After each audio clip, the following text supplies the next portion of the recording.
باللہ السمیع العلیم من الشیطان اللعین الرجیم بسم اللہ الرحمن الرحیم الحمدللہ رب العالمین وصلی اللہ علی محمد وآلہ الطاہرین اللہم صلی علی محمد وآل محمد وعجل فرجہم۔ کتاب ہمارے عقائد میں ہماری گفتگو دوسرے باب یعنی باب نبوت میں جاری و ساری ہے، اور آج ہماری گفتگو عقیدہ نمبر 14 نمبر کی جو ہیڈنگ ہے وہاں سے سلسلہ گفتگو آگے بڑھے گا۔ آج کی جو گفتگو ہے وہ نہایتی اہمیت کی حامل ہے، اس اعتبار سے کہ انبیاء کی ایک صفت کا بیان ہے۔ انبیاء کل عرض کیا تھا آپ کی خدمت میں، لفظ نبوت کے بارے میں، نبأ کے بارے میں گفتگو کی تھی ہم نے کل۔ بس وہی نبی جو آسمانی خبر رکھتا ہے، جس کے پاس آسمانی خبر موجود ہے، جسے اللہ نے ہدایت کے لیے منتخب کیا ہوا ہوتا ہے، اس کی ایک اہم صفت، عظیم صفت کا بیان ہے آج۔ اور وہ کیا ہے کہ اس نبی کا معصوم ہونا ضروری ہے۔ یہ ہمارا عقیدہ ہے مکتب تشیع کا۔ از حضرت آدم تا حضرت خاتم جتنے بھی انبیاء ہیں وہ سب کے سب معصوم تھے، اور یہ عصمت ان کے لیے ہونا ضروری ہے، ان کا معصوم ہونا ضروری ہے۔ یہ ہے آج کا عقیدہ۔ لہذا ہیڈنگ میں بھی یہی جملہ لکھتے ہیں کہ انبیاء کا تا حیات معصوم ہونا۔ انبیاء ہمیشہ روز اول سے، یوم پیدائش سے، یہ بھی ذہن میں رکھیے گا، کیونکہ انبیاء میں کچھ اس طرح سے تفصیل ہے کہ بعض افراد کو نبوت ملی ہے زندگی کا کچھ عرصہ گزارنے کے بعد، جوانی میں ملی ہے، لڑکپن میں ملی ہے۔ یہ مختلف انبیاء کے واقعات میں آپ کو ملے گا اگر آپ انبیاء کی تاریخ کو مطالعہ کریں۔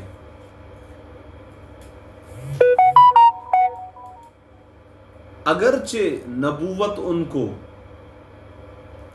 زندگی کا ایک عرصہ گزرنے کے بعد ملے، لیکن زندگی کا وہ ابتدائی حصہ کہ جس میں انہیں نبوت کے لیے منتخب نہیں کیا گیا تھا، اس زمانے میں بھی وہ معصوم ہی رہے۔ یہ تا حیات کا لفظ یہ بتلا رہا ہے۔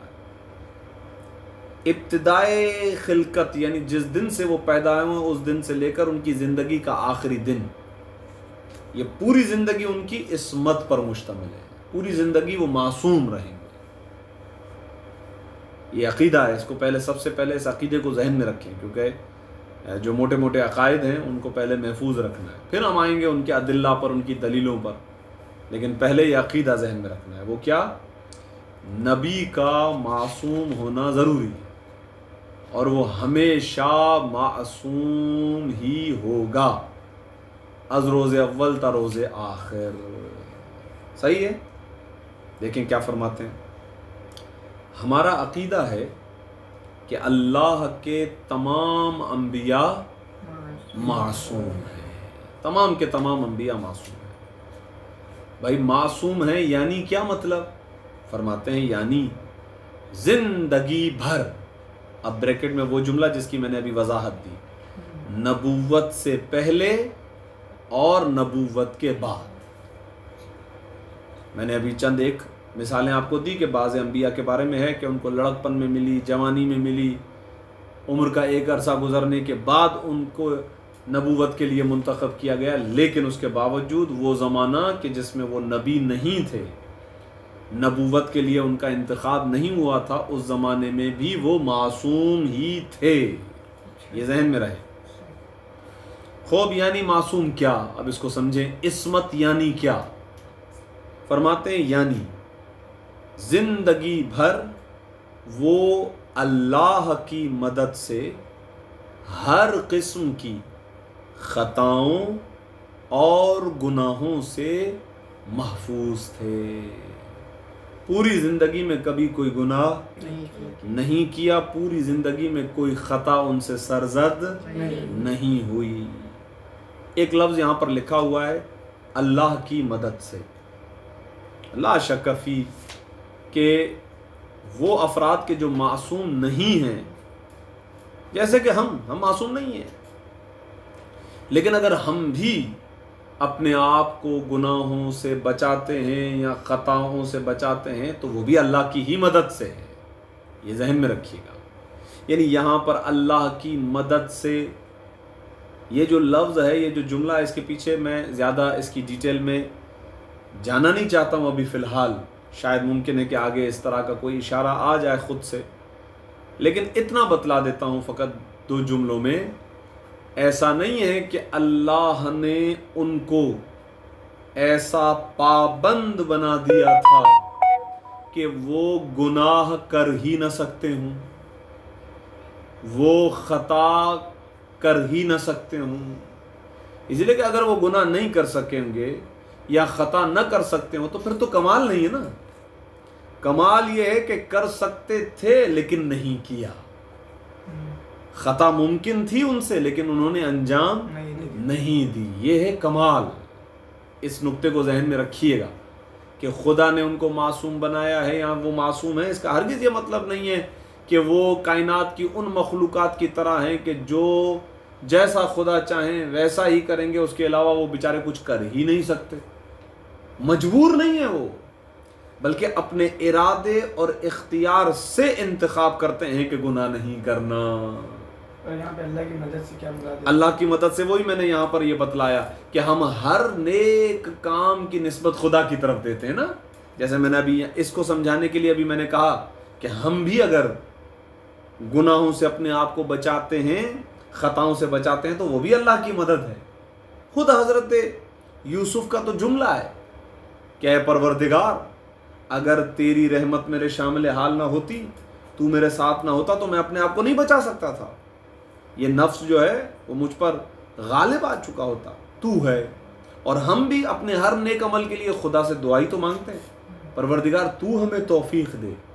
تیری مدد اگر شامل حال رہی تو انشاءاللہ ہم اپنے آپ کو خطاؤں سے، گناہوں سے بچا لیں گے. لیکن کبھی کبھار ہم خود سے ہی ایسے گناہ کر بیٹھتے ہیں کہ خدا کی مدد بھی ہم سے دور ہو جاتی ہے. ایسا ہوتا ہے. خوب اب اور ذرا اس کی وضاحت کرنے لگے ہیں. اگر وہ کسی غلطی، اب غور کریں، یہ گویا عقلی دلیل ہے. جملہ دوہرا رہا ہوں.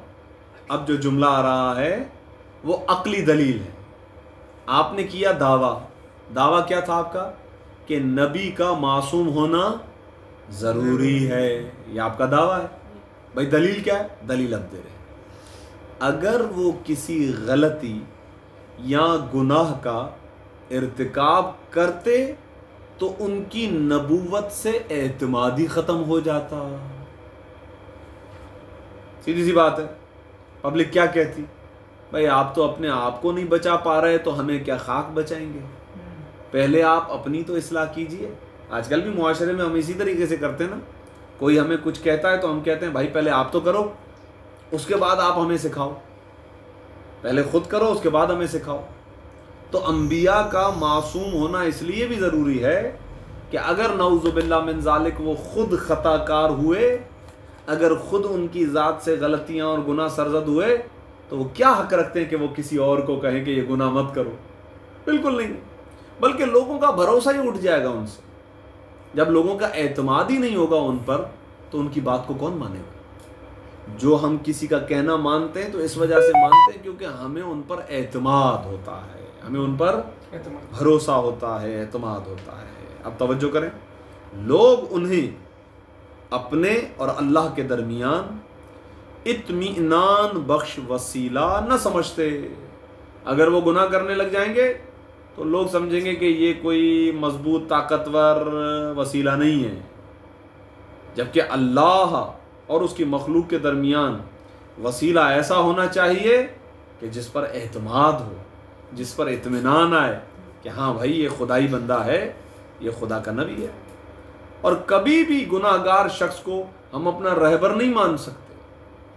اگر وہ خطا کار ہوگا، وہ غلطیاں کرتا ہوگا، تو کیسے ہمیں اس پر اعتماد آئے گا؟ ہم اس کو کیسے اپنے لیے رہنما تسلیم کریں گے؟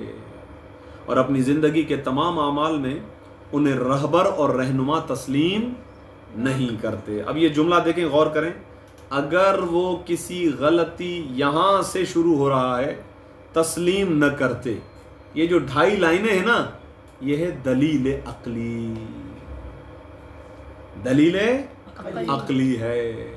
آپ کا دعویٰ کیا ہے؟ دعویٰ ہے کہ نبی معصوم ہوتا ہے، یعنی اس کی پوری زندگی گناہوں سے پاک، خطاؤں سے پاک ہوتی ہے۔ نبی کا معصوم ہونا ضروری۔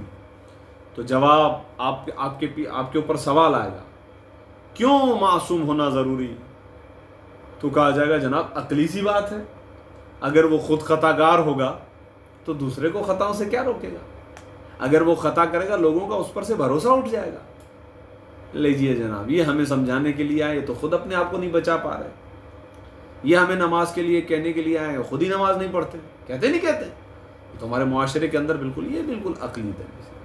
اسی وجہ سے ہمارا عقیدہ ہے کہ قرآن کی کچھ آیات میں ظاہری طور پر انبیاء کی طرف گناہ کی جو نسبت دی گئی ہے، اسی وجہ سے ہمارا عقیدہ ہے، اب یہ قرآن میں بعض ایسی آیتیں ہیں کہ جن آیتوں کے اندر الفاظ، جو ظاہری الفاظ موجود ہیں آیات کے، ان سے ایسا لگتا ہے کہ انبیاء کی طرف نسبت ہے کہ انہوں نے گناہ کو انجام دیا، تو ہمارا عقیدہ ہے کہ اس سے مراد گناہ نہیں ہے، اس سے مراد خطا نہیں ہے، بلکہ اس سے مراد ہے ترک اولا، ترک اولا۔ دوبارہ اس جملے کو پڑھتا ہوں، آپ توجہ اس جانب رکھیے۔ اسی وجہ سے ہمارا عقیدہ ہے کہ قرآن کی کچھ آیات میں ظاہری طور پر انبیاء کی طرف گناہ کی جو نسبت دی گئی ہے، اس سے مراد ترک اولا ہے۔ بھائی دیکھیں، ترک کا مطلب ہوتا ہے چھوڑ دینا، ترک یترکو، اس کا مطلب ہوتا ہے کسی چیز کو چھوڑ دینا۔ میراث کو عربی میں کہتے ہیں ترکہ، فارسی میں بھی ترکہ کہتے ہیں۔ ترکہ کیوں کہتے ہیں اس کو؟ کیونکہ مرنے والا اسے چھوڑ جاتا ہے، دنیا میں ہی چھوڑ جاتا ہے اپنے مال کو، تو اس کو کہتے ہیں ترکہ، چھوڑ دیا گیا۔ تو ترک کا مطلب ہوتا ہے چھوڑنا۔ اولا سب سے بہتر، ترک اولا سب سے بہتر کام کو چھوڑ دینا۔ اب وضاحت خود ہی کر رہے ہیں، یعنی 2 اچھے کاموں میں سے اس کام کا انتخاب کرنا جس کی اچھائی کم ہو، جبکہ ہونا یہ چاہیے تھا کہ سب سے اچھے کام کا انتخاب کرنا چاہیے تھا۔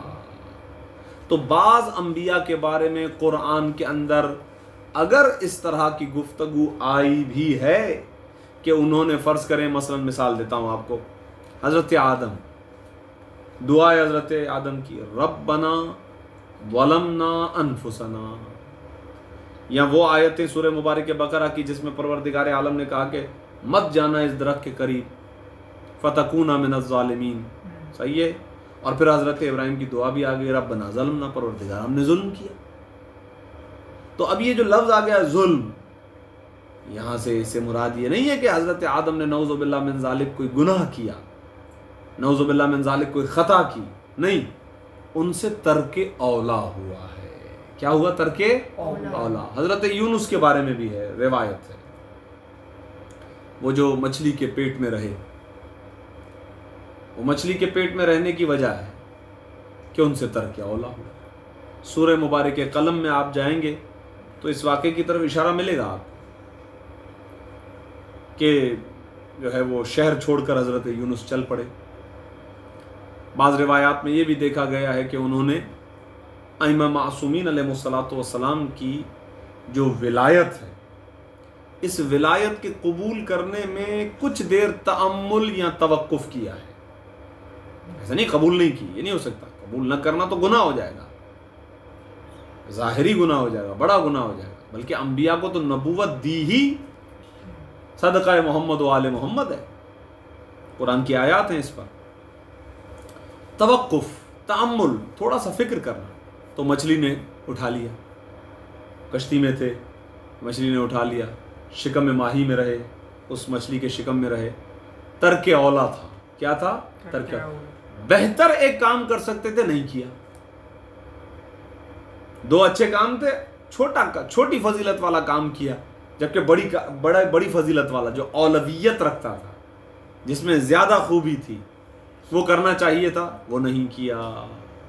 ابھی میں نے فقط اشارے دیے ہیں، انشاءاللہ پھر کبھی موقع ملے گا یا کسی تفسیری ہی کلاس کے اندر پھر ہم آئیں گے سورہ مبارک بقرہ کی ان آیات پر۔ تو حضرت ابراہیم کی طرف جو اور حضرت آدم کی طرف جو فعصا، عصا کا لفظ جو آیا ہے تو اس سے کیا مراد ہے، یہاں ربنا ظلمنا تو ظلمنا سے کیا مراد ہے، یہاں حضرت یونس کا جو واقعہ ہے اس کے اندر جو ڈیٹیلز ہیں کہ کس بنا پر مچھلی نے ان کو شکم میں لے لیا اور وہ شکم ماہی میں رہے، وہ کیا وجہ تھی، وہ پوری تفصیلات انشاءاللہ اس مقام پر آئی۔ ہم یہاں پر کیا کہہ رہے ہیں، کلی عقیدہ۔ اگر قرآن میں کہیں ایسے الفاظ آ رہے ہیں کہ جن سے یہ سمجھ میں آ رہا ہو کہ نعوذ باللہ من ذالک انبیاء سے کوئی خطا سرزد ہو گئی ہے یا کوئی غلطی ہو گئی ہے، کوئی گناہ ہو گیا، تو ایسا نہیں ہے، بلکہ ہم کہیں گے اس سے مراد ہے ترک اولا، بہترین کو چھوڑ دیا، کرنا چاہیے تھا نہیں کیا۔ اب دوسرے الفاظ میں یعنی کیا مطلب، یہاں پر یہ ایک محاورتی عبارت ہے لیکن بڑی مشہور ہے، کہہ رہے ہیں دوسرے الفاظ میں یہ والا کام یعنی یہ جو انبیاء نے کیا، سب سے اچھے کام کو انجام دینا چاہیے تھا، انہوں نے سب سے اچھے والا نہیں، اس سے جو نیچے والا تھا وہ کام انجام دیا، وہ بھی اچھا تھا۔ تو یہ جو کام ہے یہ اس کھاتے میں ہے، یہاں پہ لفظ زمرہ لکھا ہوا، میں اس کو کھاتا کہہ رہا ہوں، صحیح ہے، یہ اس کیٹیگری کے اندر آ جائے۔ کیٹیگری کیا ہے؟ حسنات الابرار سیئات المقربین۔ انشاءاللہ زندگی رہی اور تفصیلی کتابوں کے اندر اس بات کو سمجھانے کے لیے ایک وقت بہرحال درکار ہے، میں ابھی لفظی ترجمہ کرتا ہوں۔ ابرار یعنی نیکوکار، نیک لوگوں کو کہا جاتا ہے ابرار۔ حسنات کہتے ہیں نیکیوں کو، نیکوکاروں کی نیکیاں۔ سیئات المقربین، سیئات کہتے ہیں برائیوں کو، اور مقربین کہتے ہیں جو ابرار سے بھی بلند ہوتے ہیں۔ ابرار یعنی نیکوکار، مقربین جو بالکل خدا کے بالکل قریب، خاص خدا کے بندے، مقربین۔ تو یہ کہتے ہیں کہ جو ابرار ہیں ان کی نیکیاں گویا مقربین کی برائیاں ہیں۔ یہ اس کھاتے کے اندر آتا ہے، اس کے اندر بڑی ڈیٹیل ہے۔ اب میں اس کو بالکل عوامی اور سطحی مثال پر آپ کو سمجھاتا ہوں۔ فرض کریں ہم بسا اوقات کسی شخص سے یہ جملہ کہتے ہیں نا، بھائی جان آپ سے یہ توقع نہیں تھی، یہ کام آپ کو نہیں کرنا چاہیے تھا، یہ کام تو اس شخص کا تھا جو آپ سے مرتبے میں چھوٹا ہو نا، اس کا۔ اور وہ جو چھوٹے والا جو کام کرتا ہے، چھوٹا بندہ جو کام کرتا ہے، جو مرتبے میں چھوٹا ہوتا ہے، وہ کبھی کبھار بڑا کام کرتا ہے، بڑا کام کرتا ہے نا، جو اس کی نیکیاں ہوتی ہیں، اچھائیاں ہوتی ہیں اس کی، کہتے ہیں کہ جناب اس نے کمال کر دیا۔ تو مسئلہ یہ ہے کہ یہاں پر ایک شخص جس سے توقع یہ تھی کہ یہ اور اچھا کرتا، لیکن اس نے ایسا کام کیا کہ جو نیچے والے اسٹیج کا کام تھا، تو ہم کہتے ہیں جناب آپ سے یہ توقع نہیں تھی کہ یہ آپ کام کرتے، آپ کو یہ زیب نہیں دیتا تھا کیونکہ یہ آپ کا اسٹینڈرڈ تھا، یہ آپ کا اسٹیٹس تھا، لہذا آپ نے وہ کام کیا جو آپ سے چھوٹے والے کام کرتے ہیں۔ تو کہتے ہیں کہ گویا انبیاء علیہ الصلوۃ والسلام کی طرف جو یہ نسبت ہے کہ انہوں نے ترک اولا کیا، یہ گویا اس کھاتے کے اندر ہے، اس زمرے کے اندر ہے کہ حسنات الابراری سیئات المقربین، مقربین جو خدا کے ہاں بالکل قرب والے ہیں، یہ اس سے جو نیچے والے افراد ہیں نیکوکار، ان کی اچھائیاں جو ہوتی ہیں وہ بھی گویا مقربین کی برائیاں ہوتی ہیں۔ تو آپ اندازہ لگائیں کہ مقربین کی اچھائیاں کیا ہوں گی، مقربین کی اچھائیاں کیا ہوں گی، وہ بالکل کمال ہوگا، ٹھیک ہے نا؟ تو سمجھے مقربین ہیں کون؟ یہ گویا انبیاء، ہاں، تو ان کو وہ ابرار والی نیکیاں نہیں کرنی چاہیے تھی، آپ کی جو نیکیاں تھیں آپ کو وہ کرنی چاہیے تھی، اس کو کہتے ہیں ترک اولا۔ ابھی چونکہ یہ پہلی کتاب ہے لہذا ترک اولا کے بارے میں اتنا ہی مناسب سمجھتا ہوں کہ آپ کی خدمت میں وضاحت بیان کی جائے، لیکن یہ جو تعریف یہاں پر بریکٹ میں ہے اس کو ہمیشہ اپنے ذہنوں میں رکھیے گا، 2 اچھے کاموں میں سے اس کام کا انتخاب کرنا کہ جو فضیلت میں کم۔ توقع کس چیز کی تھی؟ کہ جو اچھا تھا سب سے اس کو انجام دینا چاہیے تھا، نہیں کیا تبھی کہا ترک اولا۔ یعنی نیک لوگوں کے اچھے کام مقربین کے لیے گناہ محسوب ہوتے ہیں۔ علامہ مجلسی نے بحار الانوار میں یہ جملہ ایک معصوم سے نقل تو کیا ہے لیکن ان کے نام کا ذکر نہیں کیا۔ یہ جو عبارتیں میں نے دیکھیں ابھی کہا محاورہ، یہ محاورے کے طور پر یہ ہمارے علماء کے درمیان یہ جملہ مشہور ہے۔ علامہ مجلسی نے بحار الانوار کی جلد نمبر 25 میں یہ جو جملہ ہے حسنات الابرار سیئات المقربین، اس جملے کو منسوب کیا ہے کہ یہ امام معصوم نے فرمایا ہے، لیکن امام کا نام نہیں لکھا۔ اور جب حدیث میں اس طرح سے امام کا نام نہ آئے یا راوی کا نام نہ آئے تو پھر وہ تھوڑی سی اعتماد اپنا لوز کر بیٹھتی ہے، اس حدیث سے پھر استدلال زیادہ نہیں کیا جاتا، کہا جاتا ہے جناب اس میں تھوڑی سی کمزوری ہے، کیوں؟ کیونکہ امام معصوم کا نام نہیں ہے، پتہ نہیں ہے کس امام معصوم سے نقل ہے۔ آخری جملہ، اچھا یہ وہی جملہ آ گیا جو میں نے ابھی عوامی آپ کی خدمت میں مثال، کیونکہ ہر شخص سے اس کے مقام کے مطابق ہی تو توقع رکھی جاتی ہے۔ بھئی آپ مقربین ہیں تو آپ کو ابرار کے لیول پر آ کر کام نہیں کرنا چاہیے تھا، آپ کو مقربین کے لیول کا کام کرنا چاہیے تھا۔ تو جو بندہ جیسا ہوتا ہے، جو اس کا اسٹیٹس ہوتا ہے، جو اس کا مقام اور مرتبہ ہوتا ہے، اس سے وہی توقع ہوتی ہے نا کہ یہ کام کریں گے۔ اگر اس سے نیچے والا کام کریں گے حیرت ہوگی، جناب یہ کیا کر رہے ہیں، یہ آپ نے عجب کام کر دیا، آپ سے توقع تو نہیں تھی، آپ سے توقع تھی کہ آپ اس سے بھی عظیم کام کرتے، کیونکہ یہ آپ کا اسٹیٹس تھا۔ خلاصہ گفتگو، انبیاء معصوم ہوتے ہیں، انبیاء کا معصوم ہونا ضروری ہے، چاہے نبوت سے پہلے کا زمانہ ہو چاہے نبوت کے بعد کا زمانہ ہو۔ اب یہاں پر آخری بات پیش کرنا ضروری سمجھتا ہوں، اور وہ یہ ہے کہ اگرچہ ہمارے نبی کو اعلان نبوت کرنے کا کہا تو گیا تھا اس وقت جب رسول اللہ 40 سال کے تھے، لیکن ہمارے عقیدے کے مطابق ایسا نہیں ہے کہ وہ جو 40 سالہ زندگی رسول اللہ نے گزاری ہے اس میں وہ نبی نہیں تھے، نہ، یہ ہمارا عقیدہ نہیں ہے مکتب تشیع کا۔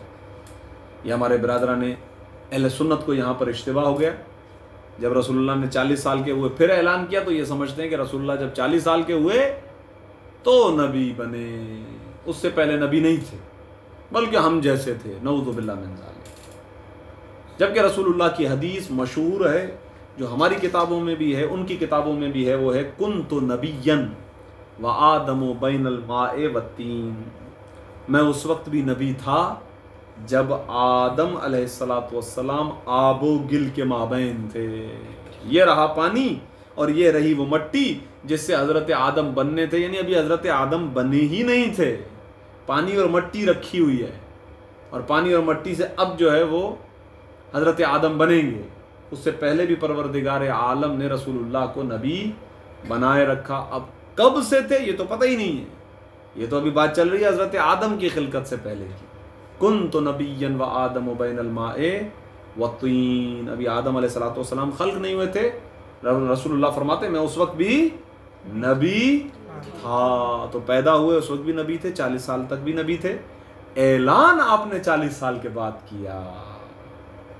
تو باقی انبیاء میں اور ہمارے نبی میں یہ فرق ذہن میں رہے. ہم کہتے ہیں نبی معصوم ہوتا ہے, نبی خطا نہیں کر سکتا, نبی غلطی نہیں کر سکتا ہے. اس سلسلے میں گفتگو میں بہت گنجائش ہے انشاءاللہ, جو اگلے دروس میں آنے والی کتابوں کے اندر تفصیل سے آپ کی خدمت میں بیان کی جائے گی. وصلی اللہ علی محمد وآلہ الطاہرین. اللہم صلی علی محمد وآلہ محمد.